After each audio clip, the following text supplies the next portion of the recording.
तो पिछले कुछ दिनों से ओपनआई बहुत तेजी से आगे बढ़ रहा है। इसकी शुरुआत गिटहब पर एक शब्द के दिखने से हुई, कैरिबो। यह नाम बाद में जीपीटी 5.2 पर बना ओपनआई का सबसे नया कोडेक्स मॉडल निकला। उसी समय ओपनआई राजनीतिक दबाव में किशोरों के सुरक्षा नियमों को कड़ा कर रहा है। लूमा ने हाल ही में आई वीडियो पर स्टॉट और एंड फ्रेम के साथ पूरा नियंत्रण अनलॉक किया है और मेटा मैंगो और एवोकाडो नामक मॉडल के साथ एक आखिरी आई रीसेट की तैयारी कर रहा है। कुछ बड़े अपडेट अभी आए हैं, तो चलिए इसके बारे में बात करते हैं। ठीक है, कहानी वास्तव में जीपीटी 5.2 से शुरू होती है। ओपनआई ने इसे पेशेवर ज्ञान कार्य के लिए अब तक की सबसे सक्षम मॉडल श्रृंखला बताया है और यह फ्रेमिंग महत्वपूर्ण है। यह स्पष्ट रूप से वास्तविक काम करने वाले लोगों, लंबे कार्यों, अव्यवस्थित रिपोजिटरी, बहुत सारे मूविंग पार्ट्स के लिए लक्षित था। ओपनआई द्वारा यह तय करने के बाद कोडेक्स हमेशा अगला पड़ाव होने वाला था। इसलिए डेवलपर्स ने गिटहब पर ओपनआई के कोडेक्स रिपोजिटरी के अंदर बदलाव देखना शुरू कर दिया, विशेष रूप से एक नए मॉडल का संदर्भ जिसका आंतरिक कोड नाम कैरिबो है। शुरुआत में यह एक और आंतरिक परीक्षण की तरह लग रहा था,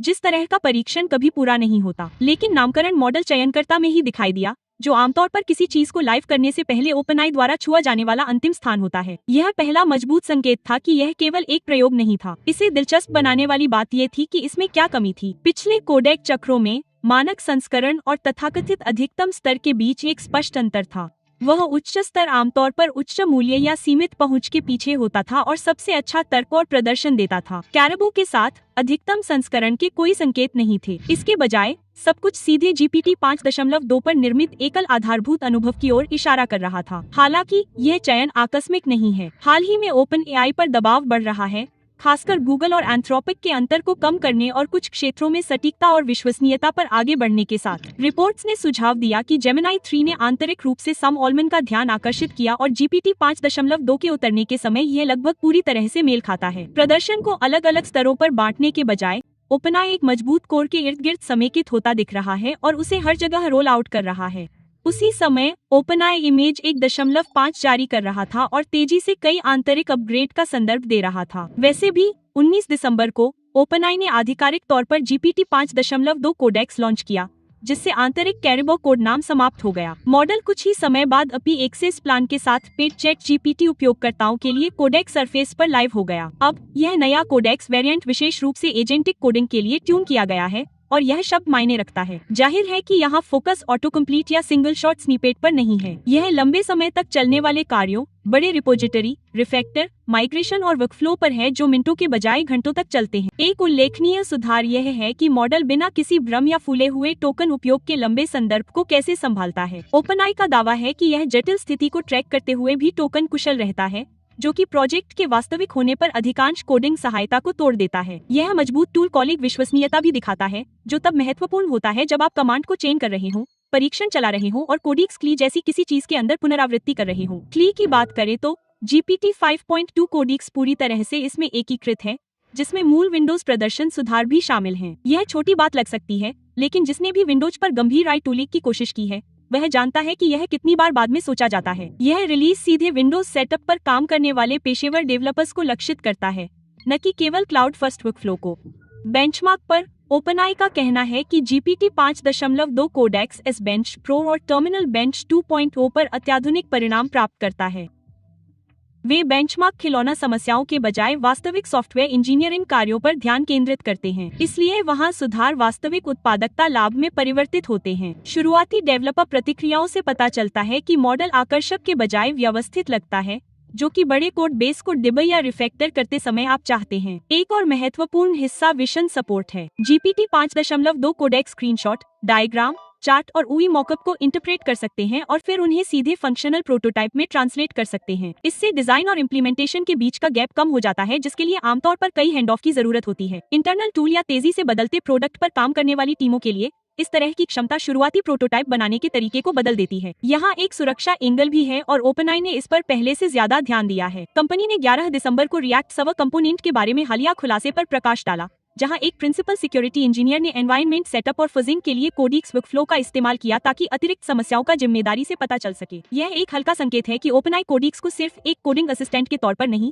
बल्कि एक रक्षात्मक टूल के तौर पर देखता है। इसे सपोर्ट करने के लिए ओपनआई जांचे परखे डिफेंडरों के लिए सिर्फ इनवाइट करने पर ही भरोसेमंद एक्सेस ट्रैक का परीक्षण कर रहा है। इसमें एजेंट सैंडबॉक्सिंग और कॉन्फ़िगर करने योग्य नेटवर्क एक्सेस जैसे सुरक्षा उपाय शामिल हैं, जो दिखाता है कि वे शक्तिशाली एजेंटिक मॉडल के साथ आने वाले जोखिमों से अवगत हैं। डेवलपर्स के बीच शुरुआती चर्चाओं में कोडिक्स की बग खोजने की क्षमता पर जोर दिया गया, लेकिन साथ ही इन सिस्टम के और अधिक स्वायत्त होने के साथ साथ तर्क की गुणवत्ता को बनाए रखने के महत्व पर भी जोर दिया गया। जहां एक और यह सब डेवलपर्स की तरफ से हो रहा था, वहीं ओपनआई एक बिल्कुल अलग तरह के दबाव से भी जूझ रहा था। किशोरों पर आई के प्रभाव को लेकर चिंताएं तेजी से बढ़ रही थी और ओपनआई ने 18 साल से कम उम्र के उपयोगकर्ताओं के लिए अपने व्यवहार संबंधी दिशानिर्देशों को अपडेट करके इसका जवाब दिया। ये बदलाव कानून निर्माताओं, शिक्षकों और बाल सुरक्षा के समर्थकों की बढ़ती जांच के बीच किए गए हैं, खासकर उन खबरों के बाद कि आई चैटबॉट के साथ लंबे समय तक बातचीत करने के बाद कई किशोरों ने कथित तौर पर आत्महत्या कर ली। जेन जेड, जिसका यहाँ मतलब 1997 से 2012 के बीच पैदा हुए लोग हैं, चैटबॉट उपयोगकर्ताओं के सबसे सक्रिय समूह का प्रतिनिधित्व करते हैं, जिससे ओपनआई सीधे तौर पर सुर्खियों में है। स्थिति और भी संवेदनशील होती जा रही है क्योंकि ओपनआई ने हाल ही में डिज्नी के साथ एक डील सहित साझेदारियों के जरिए अपनी पहुंच बढ़ाई है। इस तरह का मुख्यधारा में आने से ज्यादा युवा उपयोगकर्ता होने की उम्मीद है, चाहे ओपनआई ऐसा चाहे या न चाहे। वहीं हाल ही में 42 राज्यों के अटॉर्नी जनरल ने एक पत्र पर हस्ताक्षर किए हैं, जिसमें बड़ी टेक कंपनियों से बच्चों और कमजोर यूजर्स के लिए सुरक्षा के कड़े उपाय करने का आग्रह किया गया है। संघीय स्तर पर भी राजनीतिक दबाव बढ़ रहा है। ट्रंप प्रशासन राष्ट्रीय आय नियामक ढांचे पर काम कर रहा है। सेनेटर जोश हॉली जैसे लोगों ने एक ऐसा कानून पेश किया है जो खनिकों को आई चैटबॉट्स के साथ बातचीत करने से पूरी तरह से प्रतिबंधित कर देगा। यह प्रस्ताव अकेले ही संकेत देता है कि दांव कितने ऊंचे हैं। इसके जवाब में ओपनआई ने अपने मॉडल विनिर्देश को अपडेट किया है, जो यह नियंत्रित करता है कि उसके बड़े भाषा मॉडल कैसे काम करते हैं। ये अपडेट नाबालिगों से जुड़ी यौन सामग्री बनाने, खुद को नुकसान पहुंचाने या भ्रम और उन्मत्त व्यवहार को बढ़ावा देने के खिलाफ मौजूदा प्रतिबंधों को और मजबूत करते हैं। लेकिन वे और भी आगे बढ़ते हैं, खासकर जब भावनात्मक बातचीत की बात आती है। किशोर उपयोगकर्ताओं के लिए अब मॉडल को निर्देश दिया गया है कि वे रोमांटिक रोल प्ले, पहले व्यक्ति की अंतरंगता और पहले व्यक्ति की यौन या हिंसक भूमिका निभाने से बचे, भले ही वह ग्राफिक न हो। शरीर की छवि और अव्यवस्थित खान-पान जैसे विषयों पर भी अतिरिक्त सावधानी बरती जा रही है और नुकसान की स्थिति में स्वायत्तता से अधिक सुरक्षा को प्राथमिकता देने का स्पष्ट निर्देश दिया गया है। एक और महत्वपूर्ण बदलाव ये है कि ओपनआई इन नियमों को कैसे लागू करने की योजना बना रहा है। एक आगामी आयु भविष्यवाणी मॉडल ये पहचान करने के लिए डिजाइन किया गया है कि कोई खाता कब किसी नाबालिग का हो सकता है और स्वचालित रूप से किशोरों के लिए विशिष्ट सुरक्षा उपाय लागू करता है। ये प्रतिबंध तब भी लागू होते हैं जब संकेत काल्पनिक, ऐतिहासिक या शैक्षिकी रूप से तैयार किए जाते हैं, जो कि उपयोगकर्ता अपने गार्ड रेल से मॉडल को आगे बढ़ाने का सामान्य तरीका है। क्या ये नीतियां व्यवहार में पूरी तरह से लागू होती हैं?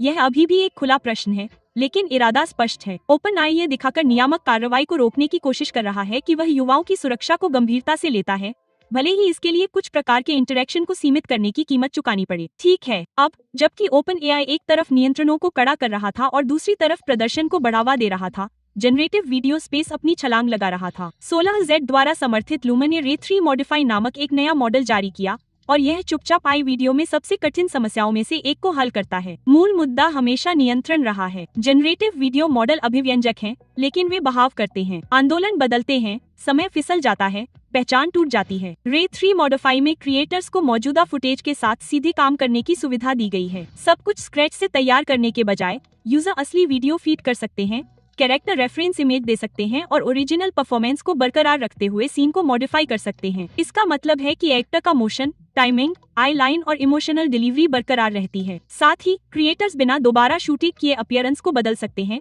लोकेशन बदल सकते हैं, कॉस्ट्यूम बदल सकते हैं या सीन को फिर से बना सकते हैं। मॉडल स्टार्ट और एंड फ्रेम को भी सपोर्ट करता है, जिससे यूजर ट्रांजिशन को सही से गाइड कर सकते हैं और शॉट्स में निरंतरता बनाए रख सकते हैं। क्रिएटिव स्टूडियो के लिए यह एक बड़ी बात है। यह टीमों को कैमरे से परफॉर्मेंस कैप्चर करने और फिर डिजिटल रूप से सब कुछ फिर से बनाने के बजाय बाद में सीन को फिर से आकार देने के लिए एआई का उपयोग करने की सुविधा देता है। लूमा ने स्पष्ट किया कि यह मानवीय इनपुट को पूरी तरह से बदलने के बजाय वास्तविक दुनिया को आई एक्सप्रेसिविटी के साथ मिलाने के बारे में है। रे 3 मॉडिफाई लूमा के ड्रीम मशीन प्लेटफॉर्म के माध्यम से उपलब्ध है और यह कंपनी द्वारा इस साल की शुरुआत में पेश किए गए वीडियो मॉडिफिकेशन फीचर पर आधारित है। यह रिलीज भी एक बड़े फंडिंग राउंड के तुरंत बाद आया है। सॉफ्टवेयर के अलावा लूमा अपने नए पार्टनर के साथ सऊदी अरब में 2 गीगावाट का आई क्लस्टर बनाने की भी योजना बना रहा है। इस तरह का इंफ्रास्ट्रक्चर निवेश केवल फीचर रिलीज नहीं, बल्कि दीर्घकालिक महत्वाकांक्षा का संकेत देता है। अंत में मेटा है, जो एक अलग रास्ता अपना रहा है, लेकिन अपने ही दबाव का सामना कर रहा है। आंतरिक चर्चा से पता चलता है कि मेटा 2026 की पहली छमाही में कोड नाम मैंगो के तहत छवियों और वीडियो के लिए नए आई मॉडल लॉन्च करने की योजना बना रहा है।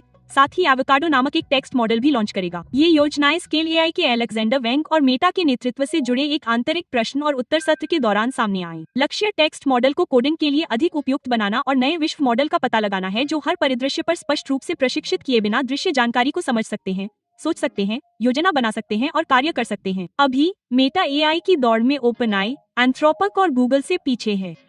पिछले 1 साल में इसके आई विभाग में बड़े बदलाव हुए हैं, जिसमें कर्मचारियों में बदलाव और प्रतिस्पर्धियों से बड़ी संख्या में लोगों को नौकरी पर रखना शामिल। पास फिलहाल कोई खास आय उत्पाद नहीं है। इसकी सहायता का उपयोग मुख्य रूप से मौजूदा सोशल प्लेटफॉर्म में इम्बेड करके किया जाता है, जिसमें अरबों उपयोगकर्ता हैं, न कि आय की खुद की मांग। इससे मैंगो और एवोकाडो पर कुछ सार्थक देने का अतिरिक्त दबाव है। अगर यह मॉडल सफल होते हैं तो मेटा के इमेज और वीडियो बनाने के तरीके को बदल सकते हैं, खासकर सोशल ऐप पर इसके बेजोड़ वितरण को देखते हुए। भले ही मेटा ने अभी तक सभी आई डोमेन में नेतृत्व नहीं दिखाया है, लेकिन बड़े पैमाने पर नए मॉडल को एकीकृत करने की इसकी क्षमता एक बड़ी बढ़त है।